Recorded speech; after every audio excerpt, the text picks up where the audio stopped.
ఏం లేదు, ఈ 3 గీతలు నేర్చుకున్నాం అనుకో ఇంగ్లీష్ తర్వాత చాలా అందంగా నేర్చుకున్నట్టే. ఎట్లా? ఇగో టిక టిక టిక టిక టిక ఒక్కటి, డమ్ డమ్ డమ్ డమ్ డమ్ ఒక్కటి, అతి నారాయణ సీతారాం, తప్పకుండా లెక్క పెడితే 31. 1 2 3 4 5 6 7 8 9 10 11 12 13 14 15 16 17 18 19 20 21 22 23 24 25 26 27 28 29 30 31.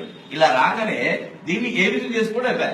ఏ, ఇది బి, ఇది సి, ఇది డి, ఇది E, F, G, H, I, J, K, L, M, N, O, P. మారిపోతుంది రాత తొందరగా. ఏ ఒక్కటి బాగా నేర్చుకున్నాం అనుకోండి, ఏ చాలా చిక్కుడు గింజ ఆకారంలో నేర్చుకోవాలి. నేర్చుకున్న తర్వాత ఇట్లా అంటే పి అవుతుంది, ఇటు కింద గీస్తే డి, ఇట్లా అంటే పి, ఇది క్యూ,